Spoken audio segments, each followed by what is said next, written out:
brinde ao meu pai, que se livrou dessa mulher nojenta que é minha mãe, minha filha disparou, arrancando risadas cruéis dos amigos em volta da mesa de jantar. Todos esperavam meu choro. Mas eu apenas limpei a boca com o guardanapo, impassível, e peguei meu celular. Abri o aplicativo do banco e, com 3 toques, desfiz o futuro que ela tanto exibia. Quando o celular dela vibrou com a notificação de cancelamento, o sangue fugiu do rosto dela. O silêncio foi ensurdecedor. Eu me levantei, sorri e disse a última coisa que ela ouviria de mim. Meu nome é Teresa, tenho 63 anos e durante 38 anos eu acreditei que tinha construído uma família. Eu estava errada. Tudo começou 6 meses atrás, quando minha filha Júlia completou 38 anos. Ela sempre foi meu orgulho, sabe? Formada em administração, casada com o Ricardo, um advogado que parecia decente, 2 filhos lindos, eu ajudei em tudo. Paguei a faculdade dela, dei a entrada no apartamento, cuidei dos netos enquanto ela construía a carreira. Fiz tudo que uma mãe faz por amor. Mas nos últimos 2 anos, alguma coisa mudou. Júlia começou a ficar diferente comigo. Ríspida, impaciente. Eu ligava e ela cortava a conversa. Eu perguntava dos netos e ela dizia que estava ocupada. Quando eu aparecia na casa dela sem avisar, sentia o clima pesado, como se eu fosse um incômodo. No começo, eu tentei entender. Pensei que ela estava estressada com o trabalho, com os filhos. Eu engolia as respostas secas, os olhares de irritação, as visitas cada vez mais raras. Mas uma mãe sente quando algo está errado. E eu sentia. O divórcio do meu ex-marido Antônio aconteceu há 5 anos. Depois de 40 anos juntos, ele simplesmente decidiu que queria outra vida. Conheceu uma mulher 20 anos mais nova no trabalho e me deixou. Foi doloroso, mas eu superei. Dividi os bens, fiquei com a minha casa, minhas economias e toquei a vida em frente. Júlia ficou do meu lado naquela época. Ou pelo menos eu achava que tinha ficado. 3 meses atrás, comecei a notar comentários estranhos. Júlia mencionava o pai com frequência, sempre elogiando. Dizia que ele estava bem, que a vida dele tinha melhorado, que ele parecia mais feliz. Eu não dava muita atenção, até que um dia ela soltou uma frase que me gelou. Mãe, você já pensou que talvez o papai tivesse razões para ir embora? Eu fiquei em silêncio. Ela continuou. Não estou dizendo que foi certo, mas às vezes as pessoas sufocam dentro de um casamento. Às vezes elas precisam de liberdade. Liberdade. Essa palavra ecoou na minha cabeça durante dias. Eu comecei a perceber que Júlia estava reescrevendo a história do nosso casamento na cabeça dela. De repente, eu era a vilã. A mulher chata que sufocou o pobre homem durante 40 anos. Mas eu ainda não entendia de onde vinha isso. Até que há 2 meses, uma amiga da minha irmã me contou algo que mudou tudo. Ela tinha visto Júlia e Ricardo almoçando com Antônio e a namorada dele, a Viviane. Todos juntos, rindo, como uma grande família feliz. Meu estômago revirou. Júlia estava se encontrando com o pai e a mulher que destruiu nosso casamento e não tinha me contado nada. Eu liguei para ela imediatamente. Júlia, é verdade que você está se encontrando com seu pai e aquela mulher? Silêncio do outro lado da linha. Mãe, ele é meu pai. Eu tenho direito de ter uma relação com ele. Mas você não me contou nada, porque eu sabia que você ia fazer esse drama todo. Olha só como você está sendo. Você não me controla. Ela desligou na minha cara. Eu fiquei ali, segurando o telefone, sentindo meu coração despedaçar. Não era sobre ela ver o pai. Era sobre as mentiras, sobre me excluir. Sobre me tratar como se eu fosse o problema. Nas semanas seguintes, a situação piorou. Júlia parou de me atender. As mensagens ficavam no visto. Quando eu conseguia falar com ela, o tom era gélido, distante. Ela dizia que eu era dramática, que eu precisava amadurecer, que eu tinha que aceitar que as coisas mudaram. Mas eu ainda não sabia o pior que estava por vir. Há 1 mês, recebi um convite no WhatsApp. Era para o aniversário de casamento de Júlia e Ricardo, 15 anos juntos. Uma festa grande, em um salão chique. Eu fiquei feliz. Pensei que era um sinal de reconciliação. Comprei um vestido novo, um presente caro e fui com o coração cheio de esperança. Quando cheguei ao salão, a primeira coisa que vi foi Antônio. E ao lado dele, Viviane. Os dois estavam na mesa principal, rindo, conversando com Júlia e Ricardo como se fossem família. Meu sangue ferveu, mas eu respirei fundo. Eu não ia fazer escândalo. Eu ia manter a compostura. Me sentei em uma mesa do canto, sozinha. Alguns parentes vieram me cumprimentar, mas a maioria estava na mesa principal, ao redor dos noivos de Antônio e Viviane. Eu me sentia invisível. Durante a festa inteira, Júlia mal olhou para mim. Ricardo também me ignorou.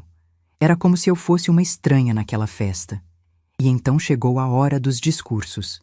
Ricardo levantou e fez um brinde longo, agradecendo aos sogros, no plural. Ele agradeceu a Antônio pela sabedoria, pela presença, pelo apoio. Não mencionou meu nome uma vez. Nenhuma vez. Depois foi a vez de Júlia. Ela pegou a taça de champanhe, olhou para a plateia e começou a falar. Agradeceu aos amigos, aos colegas de trabalho, aos familiares. Agradeceu ao Ricardo pela parceria. E então ela virou para a mesa principal e disse: Eu quero agradecer especialmente ao meu pai, que sempre foi meu exemplo de força e renovação. Papai, você me ensinou que a vida é sobre coragem de fazer escolhas difíceis, sobre ter coragem de buscar a própria felicidade, mesmo quando as pessoas ao seu redor não entendem. Ela pausou. Meu coração acelerou. E então ela continuou, com um sorriso no rosto. E quero agradecer também a Viviane, que trouxe luz para a vida do meu pai, e me mostrou que às vezes as pessoas entram na nossa vida para nos salvar de situações tóxicas. Situações tóxicas. Eu senti o chão desabar debaixo dos meus pés. Algumas pessoas na plateia olharam para mim de soslaio. Outras baixaram os olhos. Júlia ergueu a taça e disse, alto e claro: Um brinde ao meu pai, que se livrou dessa mulher nojenta que é minha mãe. O salão inteiro explodiu em risos. Não eram risadas desconfortáveis. Eram risadas de aprovação, risadas cruéis. Eu olhei ao redor e vi rostos que eu conhecia há anos, primos, tios, amigos da família, todos rindo da humilhação pública da mulher que tinha criado aquela festa, que tinha pago metade daquela celebração. Antônio levantou a taça com um sorriso vitorioso. Viviane também. Ricardo riu e bateu palmas. E Júlia, minha filha, a criança que eu carreguei no ventre, que eu amamentei, que eu criei com todo o meu amor, me encarou com olhos cheios de desprezo.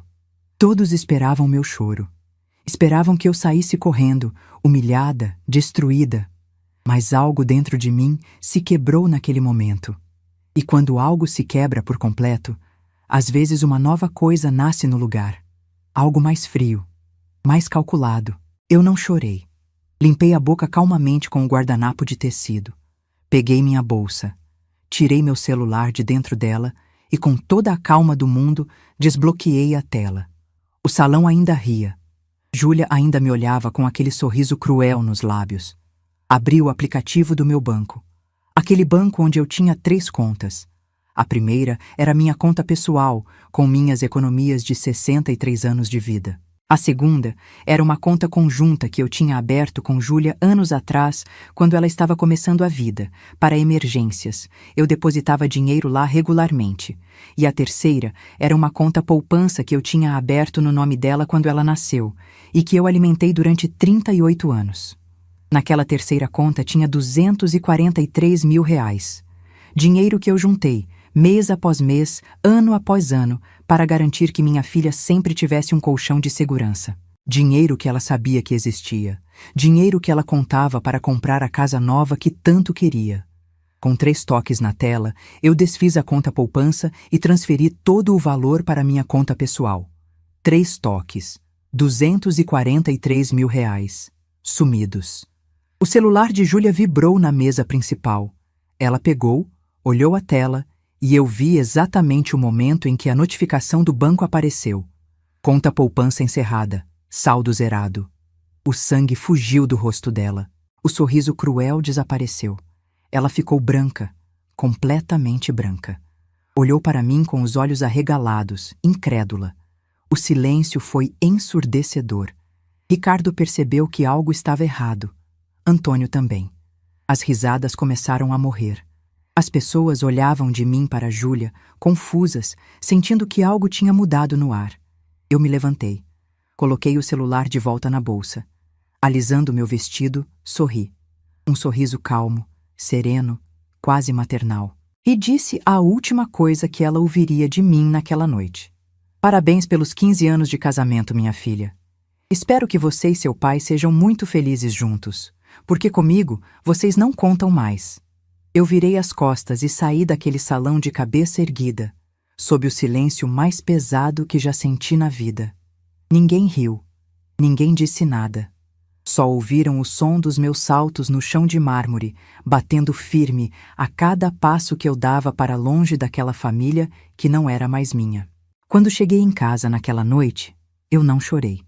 Eu me sentei no sofá, sozinha. E pela primeira vez em 40 anos, eu senti algo que não sentia há muito tempo. Liberdade. Mas eu ainda não sabia o que estava por vir. Porque no dia seguinte, quando acordei, eu tinha 27 chamadas perdidas de Júlia. E 40 mensagens no WhatsApp. Todas dela. Todas desesperadas. Mãe, você ficou louca? Você não pode fazer isso. Esse dinheiro é meu. Eu vou processar você. Você vai me pagar por isso. Eu li todas as mensagens com calma. Tomei meu café. E então respondi apenas uma coisa. O dinheiro era meu. A conta estava no meu nome. Eu alimentei ela durante 38 anos. E agora eu decidi o que fazer com ele. Você me ensinou ontem que família é sobre escolhas. Eu fiz a minha. Bloqueei o número dela. Mas claro que ela não ia desistir tão fácil. 2 horas depois, Ricardo apareceu na porta da minha casa. Ele tocou a campainha insistentemente. Bateu na porta. Gritou meu nome. Eu não abri. Liguei para a polícia e disse que tinha um homem perturbando minha paz. Eles vieram, conversaram com ele e ele foi embora. Naquela tarde, Antônio me ligou. Eu atendi, curiosa para ouvir o que ele tinha a dizer. Teresa, você precisa devolver esse dinheiro para a Júlia. Isso é coisa de criança. Você está sendo infantil. Eu ri. Pela primeira vez em 5 anos, eu ri na cara do meu ex-marido. Infantil? Eu? Antônio, você largou 40 anos de casamento por uma mulher que poderia ser sua filha, humilhou nossa família inteira e agora vem me dizer o que é ser adulto? A Júlia aprendeu com você a fazer escolhas. Eu também estou fazendo as minhas. Desliguei. Mas eu sabia que aquilo não ia parar. Júlia não ia aceitar perder aquele dinheiro. E eu estava certa. Porque 3 dias depois, eu recebi uma notificação judicial. Júlia estava me processando. Ela alegava que o dinheiro era dela por direito, que eu tinha prometido, que era uma doação verbal e que eu estava agindo de má fé. Quando li aquele processo, eu senti algo dentro de mim endurecer ainda mais. Minha própria filha estava me processando. Ela estava disposta a me arrastar para um tribunal, a sujar meu nome, a destruir o que restava da nossa relação, tudo por dinheiro. Foi nesse momento que eu decidi que não ia apenas me defender. Eu ia contra-atacar. E eu tinha munição. Muita munição. Porque durante todos aqueles anos, eu guardei tudo. Todas as transferências que fiz para a Júlia. Todas as contas que paguei. Todos os presentes caros que dei. Eu tinha recibos, comprovantes, mensagens. E mais do que isso, eu tinha informações que Júlia não sabia que eu tinha. Eu sabia, por exemplo, que ela e Ricardo estavam com dívidas. Dívidas grandes. Eles tinham feito um empréstimo de R$180 mil para reformar o apartamento e comprar um carro novo. Eles contavam com aquele dinheiro da poupança para quitar o empréstimo e ainda sobrar para a casa nova. Eu sabia também que Ricardo estava com problemas no escritório de advocacia. Um cliente grande tinha saído e o faturamento tinha caído. Eles estavam sufocados financeiramente. E aquele dinheiro era a tábua de salvação deles. E eu sabia uma coisa que Júlia jamais imaginaria que eu descobriria. Uma coisa que mudaria tudo. Há 2 meses, antes de tudo isso explodir, eu tinha almoçado com uma prima distante, a Marlene. Ela trabalha como assistente social na prefeitura. Durante o almoço, ela mencionou casualmente que tinha visto o nome da Júlia em uma lista de beneficiários de um programa de auxílio para famílias de baixa renda. Eu fiquei confusa. Júlia não era de baixa renda. Ela e Ricardo tinham rendimentos bons. Mas Marlene me explicou que, às vezes, as pessoas omitiam informações nas declarações para se qualificar para os programas. Eu pedi para Marlene verificar discretamente. E o que ela descobriu me deixou gelada. Júlia tinha declarado uma renda muito menor do que a real para se qualificar para um programa habitacional. Ela tinha omitido os rendimentos de Ricardo, tinha omitido aluguéis que recebia de um pequeno imóvel que tinham comprado, e tinha recebido um subsídio de R$ 45 mil do governo para a compra de imóvel. Isso era adulteração. Isso era o que o governo chama de obtenção de benefício de forma irregular. Isso podia dar processo. Isso podia dar devolução do dinheiro com multa. Isso podia destruir a reputação de Ricardo como advogado. E eu tinha guardado essa informação, sem saber que um dia eu precisaria usar. Quando recebi aquele processo de Júlia, eu soube que tinha chegado a hora. Eu liguei para um advogado, o Dr. Henrique, um homem de 60 anos, sério, competente, que tinha me ajudado no meu divórcio. Contei tudo para ele. Mostrei os documentos, mostrei as provas que eu tinha. Dr. Henrique me olhou por cima dos óculos e disse: Teresa, você tem muito mais do que precisa para se defender. Mas se você quiser, você pode fazer muito mais do que isso. Você pode virar esse jogo completamente. Como? Você pode entrar com uma ação de cobrança contra sua filha. Cobrar de volta tudo que você investiu na vida dela. Todas as doações, todos os pagamentos. No Brasil, doações podem ser revogadas em caso de ingratidão. E o que ela fez com você na festa, na frente de todos, se encaixa perfeitamente na definição legal de ingratidão. Eu senti meu coração acelerar. E quanto ao benefício do governo? Isso é separado. Mas se você tiver provas concretas, isso pode ser reportado ao Ministério Público. As consequências para ela seriam sérias. Eu respirei fundo. Olhei para aquele processo que minha filha tinha movido contra mim. Olhei para as palavras escritas ali, acusando-me de má-fé, de roubo, de manipulação. Vamos em frente, Dr. Henrique, com tudo. Mas espera. Antes de eu contar o que aconteceu depois, me diz uma coisa.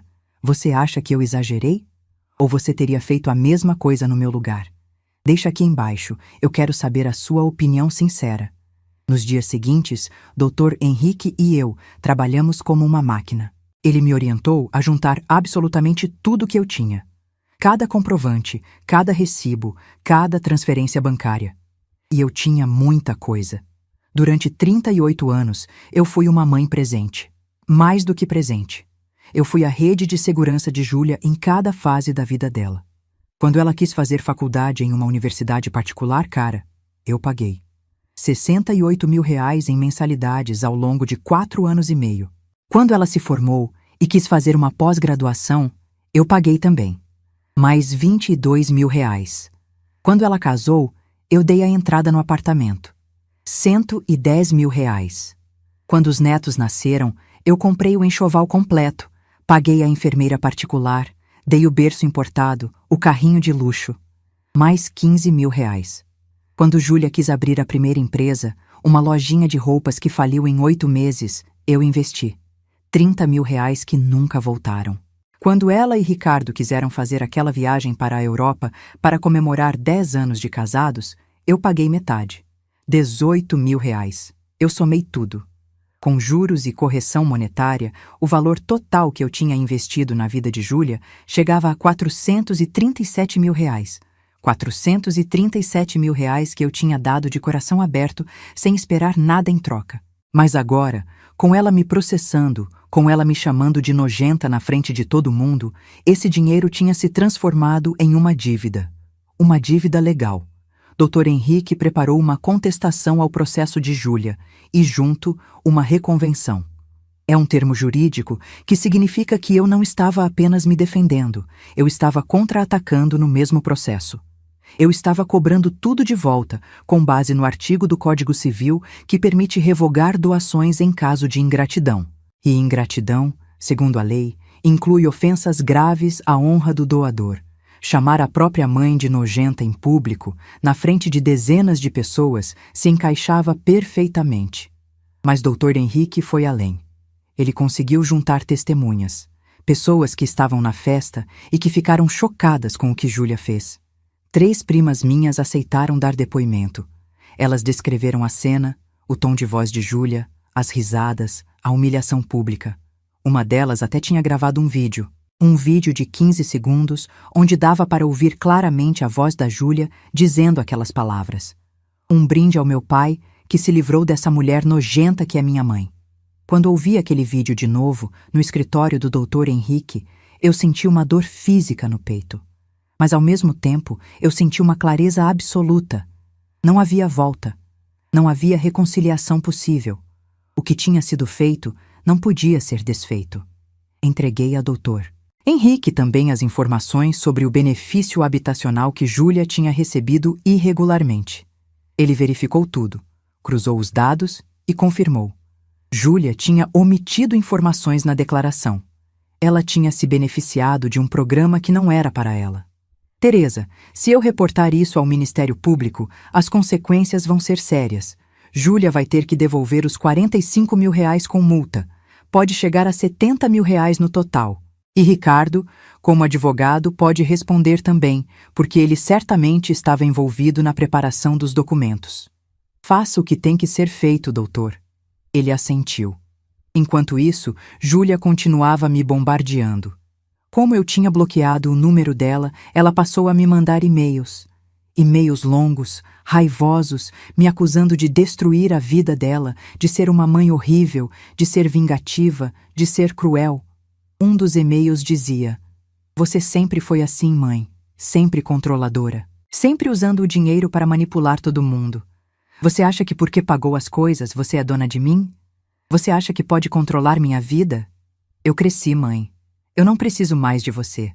E você não aguenta isso, não aguenta que eu tenha minha própria vida, minha própria família. Por isso você está fazendo isso. Por ciúmes, por inveja. Porque você é uma mulher amargurada que não consegue ver a filha feliz." Eu li aquele e-mail 3 vezes. E cada vez que lia, eu ficava mais tranquila com a decisão que tinha tomado. Porque Júlia tinha reescrito a história inteira na cabeça dela. Eu não era mais a mãe que sacrificou tudo por ela. Eu era a vilã, a controladora, a amarga. E se era assim que ela me via, então não havia razão para eu continuar sendo a mãe devotada. Não havia razão para eu continuar me sacrificando. Eu não respondi o e-mail, mas segui em frente com o processo. 2 semanas depois, Júlia e Ricardo receberam a notificação da reconvenção. Eles descobriram que eu não estava apenas me defendendo. Eu estava cobrando R$437 mil de volta. O telefone tocou naquela noite. Era um número desconhecido. Eu atendi. "Teresa, aqui é o Ricardo. Precisamos conversar." "Não temos nada para conversar, Ricardo." "Teresa, por favor. Júlia está desesperada. Ela não está dormindo, não está comendo. Ela está em pânico. Você não pode fazer isso com ela." "Eu não fiz nada com ela, Ricardo. Eu apenas estou me defendendo de um processo que ela moveu contra mim."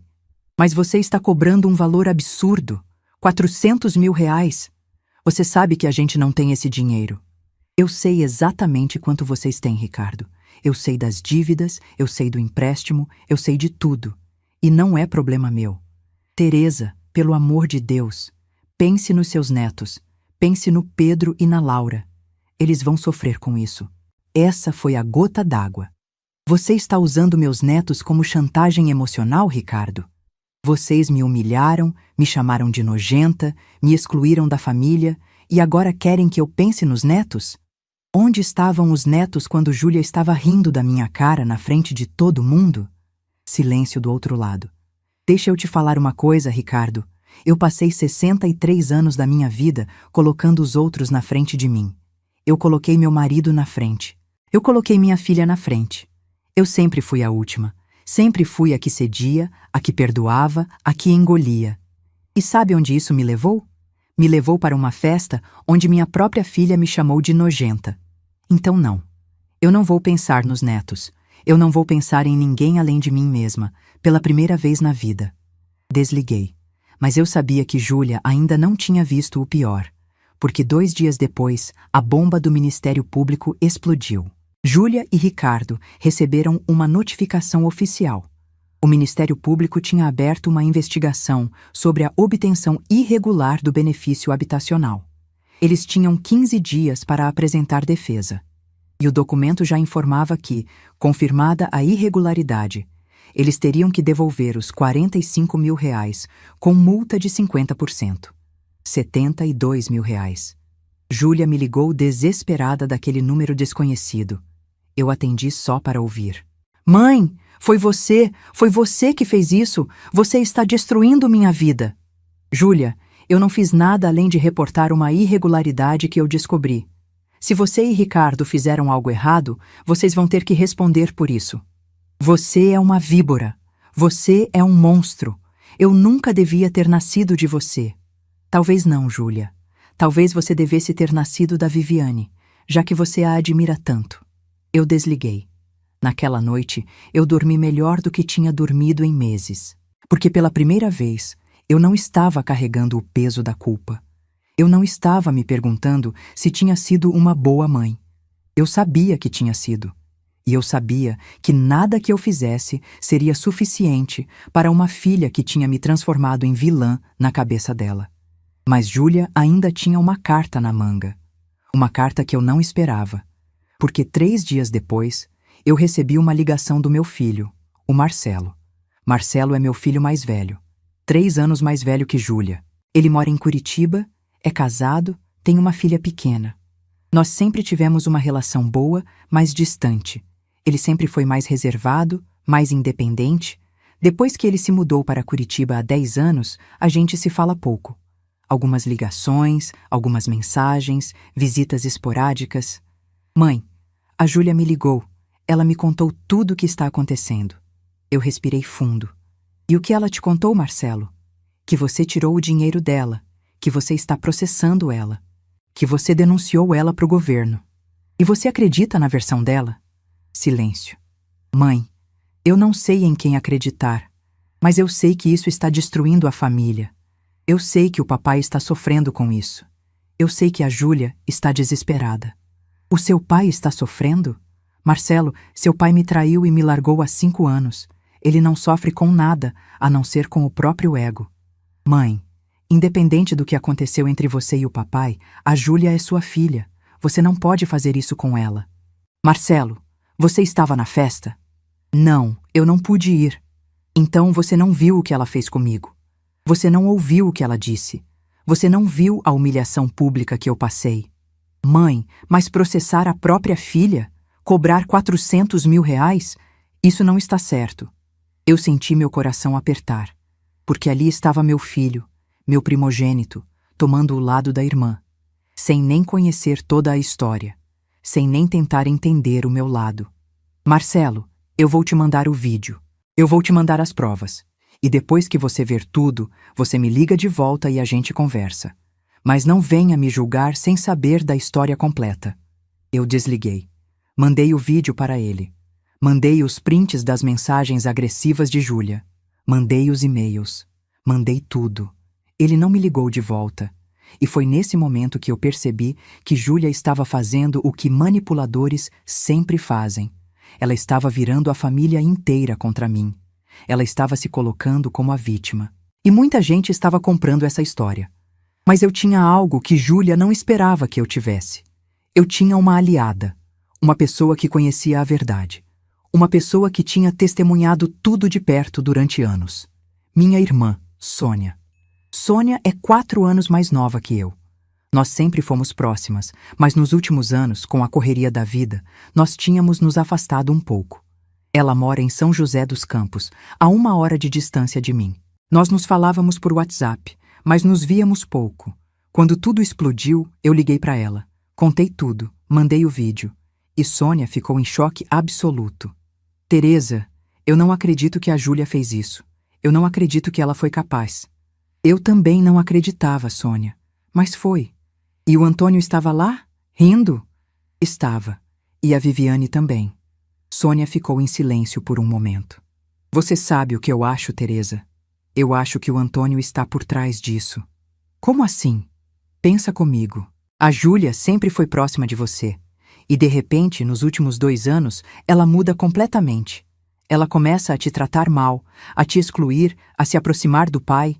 Você acha que isso foi espontâneo? Eu acho que alguém está enchendo a cabeça dela. E esse alguém é o Antônio. Eu fiquei pensando. Fazia sentido. Antônio sempre foi manipulador. Ele sempre soube exatamente o que dizer para conseguir o que queria. E ele tinha um motivo para virar a Júlia contra mim. Culpa. Antônio me traiu. Ele destruiu uma família de 40 anos. Ele machucou profundamente nossa filha na época. Mas agora, com o tempo, ele estava reescrevendo a história. Ele estava se pintando como a vítima, como o homem que finalmente encontrou a felicidade. E para isso funcionar, ele precisava que eu fosse a vilã. E Júlia, que sempre idolatrou o pai, comprou essa narrativa. Sônia, mesmo que seja verdade, o que eu posso fazer? O estrago já está feito. Você pode parar de se defender sozinha, Teresa. Você precisa de testemunhas. Você precisa de pessoas que contem a verdade. E eu vou ser uma delas. Sônia veio para São Paulo no dia seguinte. Ela foi direto para o escritório do Dr. Henrique e deu um depoimento completo. Ela contou como ela tinha visto eu me sacrificar pela Júlia durante anos. Como eu tinha aberto mão de coisas para mim para dar para minha filha. Como eu tinha sido uma mãe dedicada, presente, amorosa. E ela contou também sobre as mudanças que tinha observado em Júlia. Como ela tinha começado a falar mal de mim nas reuniões de família. Como ela tinha defendido o Antônio. Como ela tinha dito certa vez que eu tinha sido sufocante com o pai. Dr. Henrique incluiu o depoimento de Sônia no processo. E então ele me deu uma notícia que mudou tudo. Teresa, eu consegui uma audiência de conciliação. Vai ser daqui a 2 semanas. Você, Júlia e Ricardo vão sentar com o juiz e tentar chegar a um acordo. Meu coração disparou. Eu não quero acordo, doutor. Eu sei, mas a audiência é obrigatória. E pode ser uma oportunidade. Oportunidade para quê? Para você olhar sua filha nos olhos, na frente de um juiz, e dizer tudo o que você precisa dizer. Sem gritos, sem interrupções, só a verdade. Eu pensei por um momento. Está bem, vamos. Nas 2 semanas seguintes, eu me preparei. Eu ensaiei o que ia dizer. Eu juntei forças, porque eu sabia que aquela audiência seria o confronto definitivo. Ali, eu ia olhar para a minha filha e dizer tudo o que estava entalado na minha garganta. E então, o dia chegou. Era uma quinta-feira de manhã. Eu cheguei ao fórum às 8h30. Dr. Henrique já estava lá, esperando. Ele me cumprimentou com um aceno de cabeça e disse: Você está pronta? Estou. Entramos na sala de audiências. Era uma sala pequena, com uma mesa grande no centro. O juiz ainda não tinha chegado. Eu me sentei de um lado da mesa. Dr. Henrique ao meu lado. 5 minutos depois, a porta se abriu. E Júlia entrou. Eu não a via pessoalmente desde a festa. Fazia mais de um mês. Ela estava diferente, mais magra, com olheiras profundas, o cabelo preso de qualquer jeito. Ela me olhou com uma mistura de raiva e desespero. Ricardo entrou logo atrás dela. Ele também estava com uma aparência cansada, derrotada. O advogado deles, um homem mais jovem que eu não conhecia, fechou a porta. Ficamos ali, em silêncio, esperando o juiz. O clima era sufocante. Júlia me encarava. Eu segurava o olhar dela, sem desviar. Então, o juiz entrou. Um homem de uns 50 anos, cabelos grisalhos, expressão séria. Ele se sentou, ajeitou os óculos e olhou para todos nós. Bom dia. Essa é uma audiência de conciliação no processo número tal. Dona Teresa de um lado, Júlia e Ricardo do outro. Antes de começarmos, eu quero deixar claro que estamos aqui para tentar um acordo. Não é hora de brigar, é hora de conversar. Entendido? Todos concordaram. Muito bem. Então vamos começar.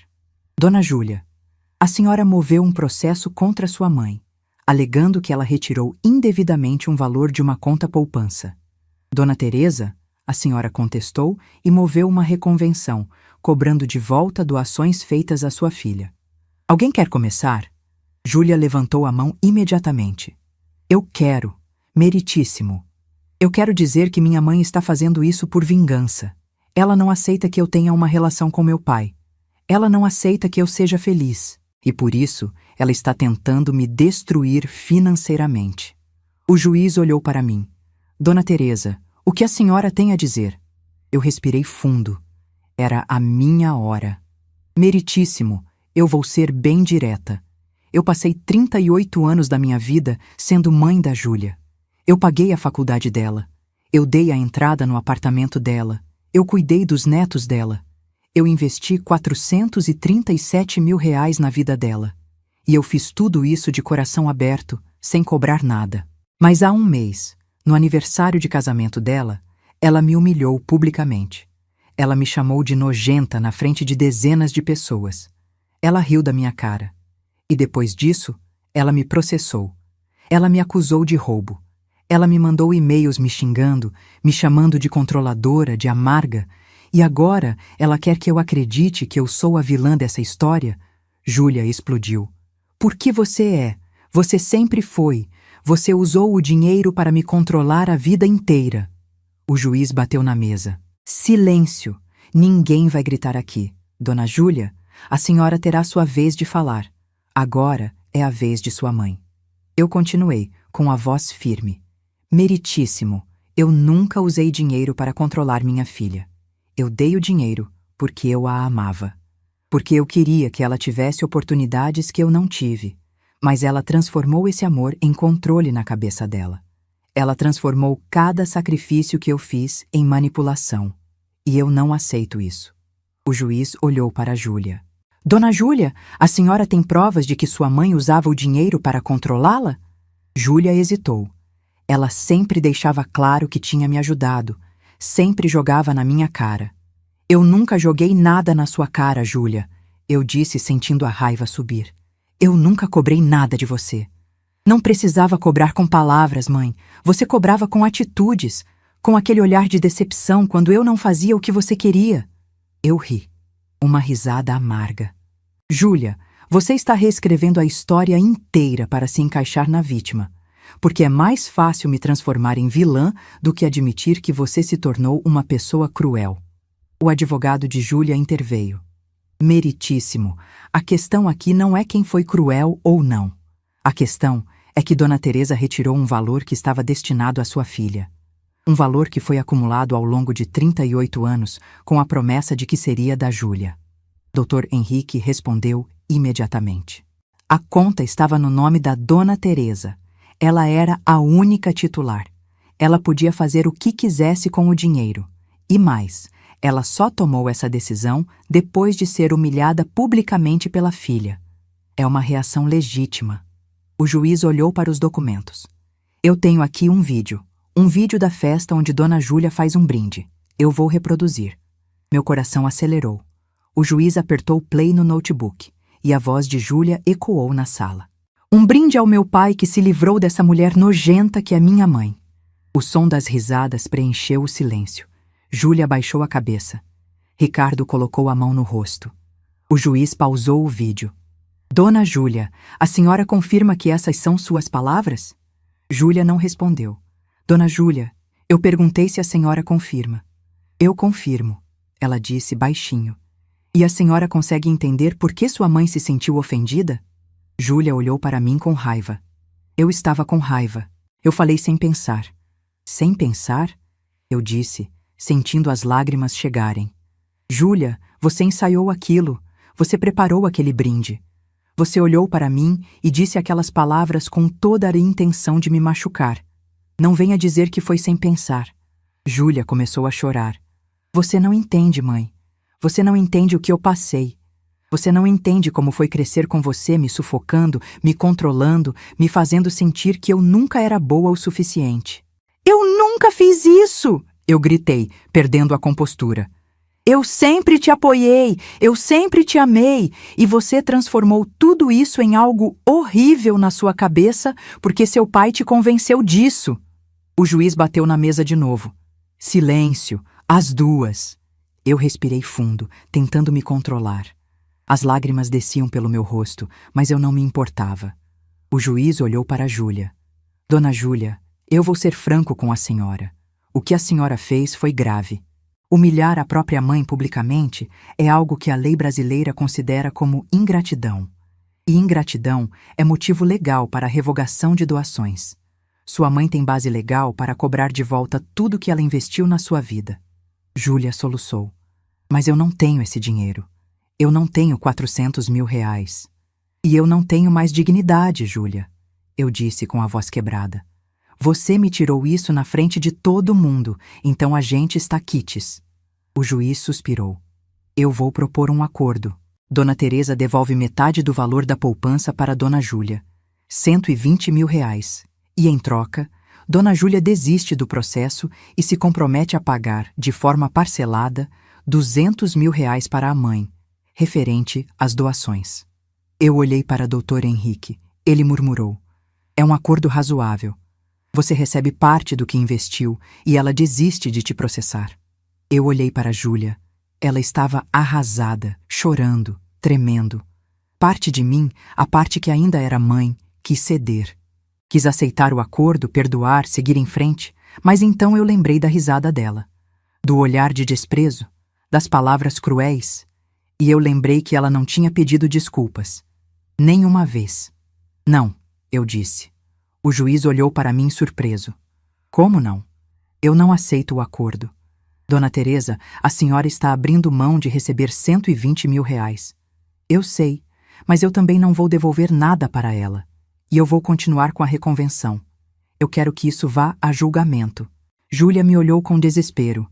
Mãe, por favor, eu vou perder tudo. A gente vai perder o apartamento. A gente tem dívidas. Por favor. Eu segurei o olhar dela. Você deveria ter pensado nisso antes de me chamar de nojenta.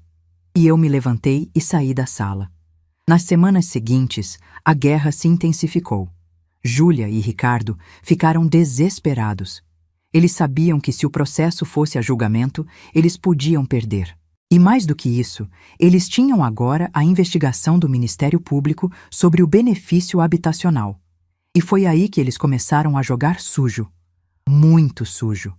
3 dias depois da audiência, eu recebi uma ligação de Marcelo. Ele estava nervoso. Mãe, a Júlia me ligou. Ela disse que você está tendo uns surtos, que você está confusa, agressiva. Ela disse que está preocupada com a sua saúde mental. Eu gelei. Marcelo, eu não estou tendo surto nenhum. Eu estou perfeitamente bem. Ela disse que você está obcecada com vingança, que você não está dormindo, que você está emagrecendo. Mãe, eu estou preocupado. Marcelo, isso é manipulação. Júlia está tentando me pintar como louca para invalidar tudo o que eu estou fazendo. Mas, mãe, você realmente está bem? Eu respirei fundo. Marcelo, eu estou bem. Eu estou lúcida. Eu sei exatamente o que estou fazendo. E não sou eu quem está desesperada. É sua irmã. Ele ficou em silêncio.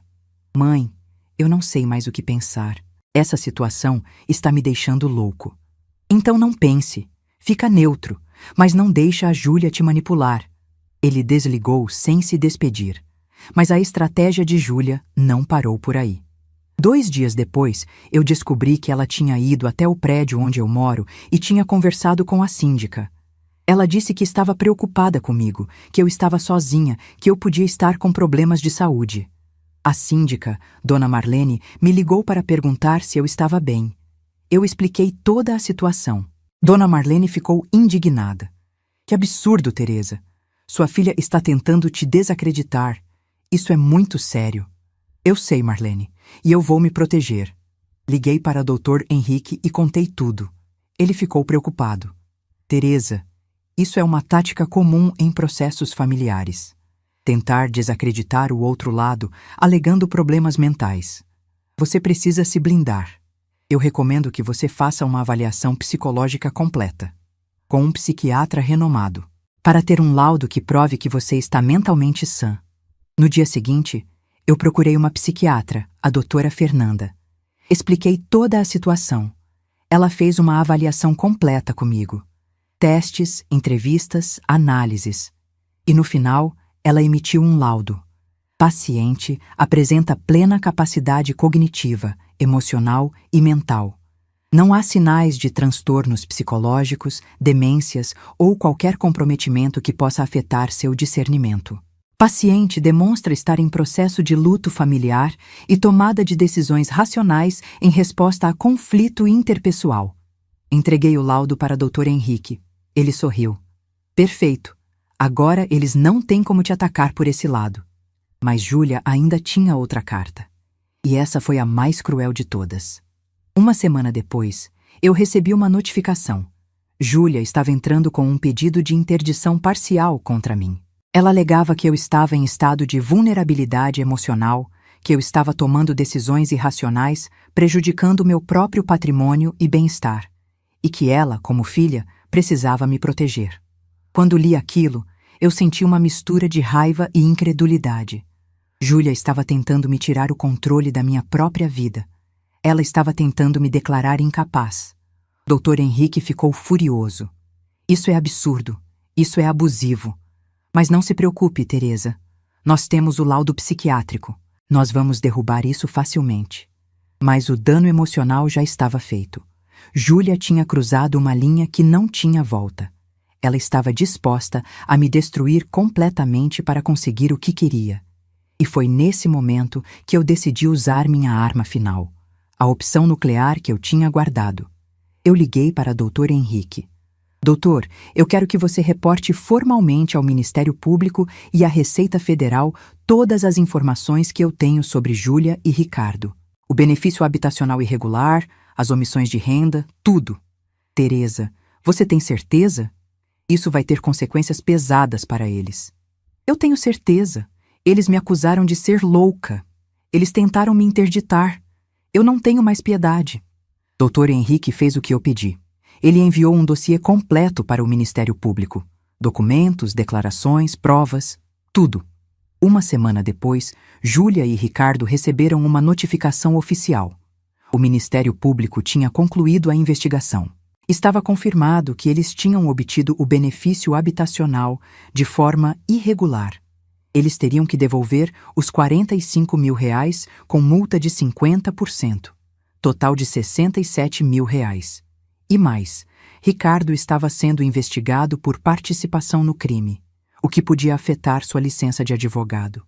Júlia me ligou naquela noite. Ela estava histérica. Você destruiu minha vida. Você destruiu meu marido. Você é um monstro. Júlia, eu não destruí nada. Vocês fizeram algo ilegal. Vocês que se destruíram. Nós vamos perder tudo, tudo. E é culpa sua. Não, Júlia. É culpa de vocês. Vocês que quiseram guerra. E em uma guerra não existe piedade. Ela desligou gritando. Mas eu sabia que ela ainda tentaria uma última coisa. E eu estava certa. 2 dias depois, meus netos apareceram na porta da minha casa.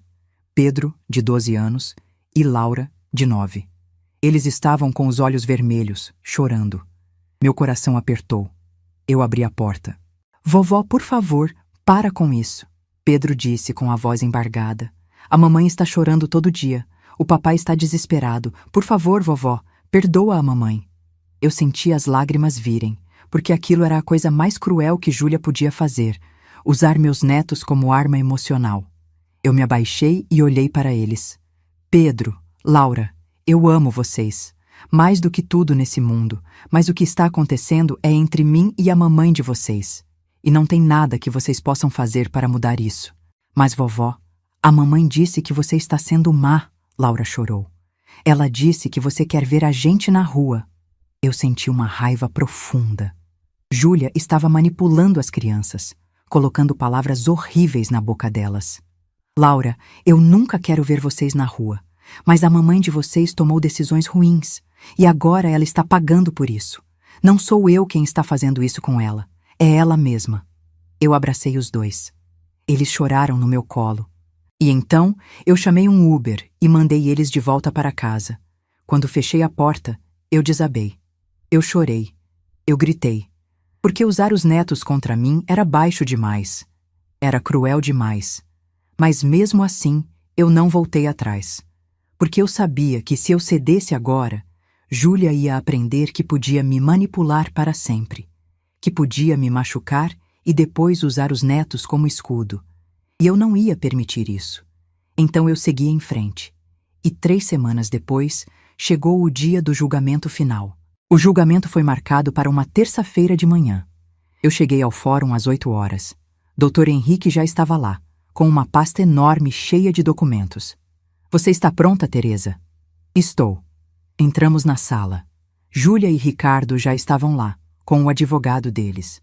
Júlia estava com uma aparência terrível, mais magra ainda, com olhos fundos, cabelo sem vida. Ricardo também estava destruído.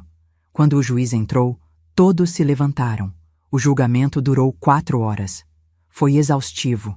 O advogado de Júlia tentou argumentar que as doações tinham sido feitas de forma espontânea, sem expectativa de retorno, e que eu não podia cobrá-las de volta só porque estava magoada. Dr. Henrique contra-argumentou com a lei. Ele citou o artigo do Código Civil que permite revogação de doações em caso de ingratidão. Ele apresentou o vídeo da festa. Ele apresentou os depoimentos das testemunhas. Ele apresentou os e-mails agressivos de Júlia. E ele foi implacável. Meritíssimo! O que a dona Júlia fez não foi apenas uma ofensa passageira. Foi uma humilhação pública, premeditada, cruel. Ela chamou a própria mãe de nojenta na frente de dezenas de pessoas. Ela riu. Ela incentivou outros a rirem. E depois, ela processou a mãe, acusando-a de roubo. Ela mandou e-mails com xingamentos. Ela tentou interditar a mãe, declarando-a incapaz. Isso não é ingratidão, meritíssimo. Isso é crueldade. O advogado de Júlia tentou minimizar. Meritíssimo, minha cliente estava emocionalmente abalada. Ela havia passado por conflitos com a mãe. Ela falou coisas que não devia, mas isso não justifica cobrar R$400 mil de volta. Dr. Henrique respondeu. Meritíssimo, a lei não exige que a ingratidão seja justificada. A lei exige apenas que ela seja grave, e chamar a própria mãe de nojenta publicamente é grave o suficiente. O juiz ouviu tudo, analisou os documentos, viu o vídeo, leu os depoimentos, e então ele se pronunciou. Eu vou ser claro. O que eu vi aqui é um caso de ruptura familiar profunda. Uma filha que humilhou a própria mãe de forma pública e cruel. E uma mãe que, em resposta, decidiu cortar os laços financeiros com essa filha. A lei brasileira permite a revogação de doações em caso de ingratidão. E o que foi demonstrado aqui se enquadra perfeitamente nessa definição. Júlia começou a chorar baixinho. No entanto, o juiz continuou, cobrar de volta absolutamente tudo que foi investido em uma filha ao longo de 38 anos é uma medida extremamente severa. Portanto, eu vou proferir a seguinte sentença. Meu coração acelerou. Dona Júlia deverá pagar a Dona Teresa o valor de R$250 mil, referente à parte das doações que podem ser legalmente revogadas. O pagamento será feito de forma parcelada ao longo de 10 anos, com juros. Dona Teresa não precisará devolver nenhum valor da poupança, uma vez que a conta estava em seu nome e ela tinha pleno direito de movimentá-la. O processo movido por Dona Júlia é julgado improcedente. Custas processuais por conta da autora. Júlia desabou. Ricardo colocou a mão no rosto. Eu fiquei imóvel. R$250 mil. Não era tudo, mas era uma vitória. Era a justiça reconhecendo que eu tinha sido vítima de ingratidão. O juiz bateu o martelo. Caso encerrado. Saímos da sala. No corredor, Júlia veio até mim. Ela estava chorando compulsivamente. Mãe, você está feliz agora? Você destruiu minha vida. Você ganhou. Está feliz? Eu olhei para ela e senti nada. Nem raiva, nem tristeza, nem pena. Nada. Júlia, eu não destruí sua vida. Você destruiu a sua própria vida quando decidiu me humilhar.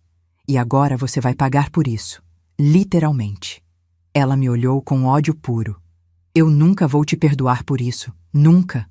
Eu também não vou te perdoar, Júlia. E a diferença é que eu posso viver com isso. Eu virei as costas e saí. Mas a justiça ainda não tinha terminado. Porque 2 semanas depois veio a sentença do Ministério Público sobre o benefício habitacional irregular. Júlia e Ricardo foram condenados a devolver os R$45 mil com multa. Total de R$70 mil. E Ricardo foi suspenso da OAB por 6 meses por conduta antiética. Quando soube disso, eu não senti satisfação. Eu só senti um vazio enorme, porque no final das contas, eu tinha ganhado. Mas o preço tinha sido perder minha filha para sempre. Os meses seguintes foram de silêncio. Júlia não tentou mais contato. Ricardo também não. Marcelo me ligou uma vez, perguntando se eu tinha certeza do que estava fazendo. Eu disse que sim. Ele desligou e não ligou mais. Eu fiquei sozinha, mas pela primeira vez em muito tempo, eu não me senti solitária. Eu me senti livre. Com o dinheiro que eu tinha guardado, eu decidi fazer coisas que eu nunca tinha feito. Eu viajei para o Nordeste, fiquei um mês em Porto de Galinhas. Eu conheci pessoas novas. Eu fiz aulas de pintura. Eu comecei a viver para mim. E então, 6 meses depois do julgamento, algo aconteceu. Eu estava em casa, assistindo televisão, quando a campainha tocou. Eu fui até a porta e olhei pelo olho mágico. Era Júlia. Ela estava sozinha, com uma aparência ainda pior do que na última vez. Magra, pálida, destruída. Eu hesitei.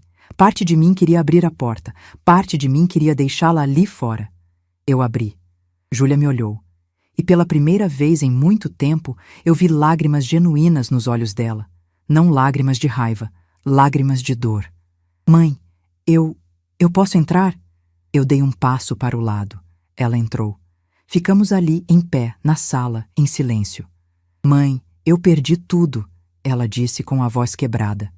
Ricardo perdeu a licença. A gente teve que vender o apartamento para pagar as dívidas. A gente está morando em um lugar pequeno, longe. As crianças tiveram que mudar de escola. A gente não tem mais nada.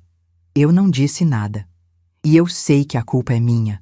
Eu sei que eu fui horrível com você. Eu sei que eu te machuquei de um jeito que não tem volta. Mas eu vim aqui porque eu não sei mais o que fazer. Eu não sei como recomeçar. Ela começou a chorar. Mãe, eu sei que você não vai me perdoar. Eu sei que eu não mereço perdão. Mas eu só queria dizer que eu sinto muito. Eu sinto muito por tudo. Eu respirei fundo. E então eu disse o que precisava dizer. Júlia, durante 38 anos eu fui sua mãe. Eu te amei mais do que amei a mim mesma. Eu me sacrifiquei. Eu te coloquei em primeiro lugar sempre. E você transformou tudo isso em algo ruim. Você me chamou de nojenta. Você riu da minha cara. Você tentou me destruir. Ela baixou a cabeça. E agora você vem aqui dizer que sente muito. Mas sabe o que eu aprendi, Júlia? Eu aprendi que pedir desculpas não apaga o que foi feito. Não devolve a dignidade que foi tirada. Não cura as feridas que foram abertas. Eu sei, mãe. Eu sei. Você perguntou se eu posso te perdoar. E a resposta é não. Não posso. Não porque eu sou cruel, mas porque o que você fez comigo matou algo dentro de mim. Matou a mãe que eu era. E agora eu sou outra pessoa. Uma pessoa que aprendeu a se colocar em primeiro lugar. Júlia soluçou. Então não tem volta? Não tem jeito de a gente se reconectar? Eu olhei para ela e senti uma tristeza profunda, porque ela era minha filha, e parte de mim sempre ia amá-la. Mas a maior parte de mim não conseguia mais confiar nela. Júlia, você pode reconstruir sua vida. Você pode aprender com seus erros. Você pode ser uma pessoa melhor. Mas eu não vou estar lá para ver isso, porque eu já dei tudo que eu tinha para dar. E agora, eu preciso viver para mim. Ela ficou em silêncio por um longo tempo. Então, ela assentiu. Eu entendo. Ela se virou para sair. Mas antes de abrir a porta, ela olhou para trás. Mãe, mesmo com tudo o que aconteceu, eu ainda te amo. Eu senti as lágrimas virem, mas eu segurei. Eu também te amo, Júlia. Mas amor não é suficiente. Nunca foi. Ela saiu. E eu fechei a porta. Naquela noite, eu chorei. Eu chorei por tudo que foi perdido. Eu chorei pela filha que eu perdi. Eu chorei pela família que não existia mais. Mas no dia seguinte, eu acordei. E eu continuei vivendo. Porque eu aprendi uma lição que demorou 63 anos para aprender. Eu aprendi que a gente não pode se sacrificar eternamente por pessoas que não valorizam nossos sacrifícios. Eu aprendi que amor próprio não é egoísmo, é sobrevivência. E eu aprendi que, às vezes, para renascer, a gente precisa deixar morrer tudo que nos prendia. Hoje, eu vivo sozinha. Mas eu não me sinto sozinha. Eu viajo, eu pinto, eu leio. Eu tenho amigas, eu tenho uma vida. E se um dia meus netos quiserem me procurar, eu vou estar aqui. Mas Júlia não. A porta para ela está fechada. Não por vingança, mas por amor próprio. Porque uma mãe pode amar uma filha para sempre, mas uma mulher também precisa amar a si mesma. E durante 63 anos eu esqueci disso. Agora eu não esqueço mais. E você? O que você teria feito no meu lugar? Teria perdoado ou seguido em frente sozinha? Deixa aqui embaixo nos comentários a sua opinião. Eu leio todos. E se você gostou dessa história, se inscreve no canal e ativa o sininho para não perder as próximas. Tem uma história incrível te esperando aqui do lado que você precisa ouvir. É só clicar.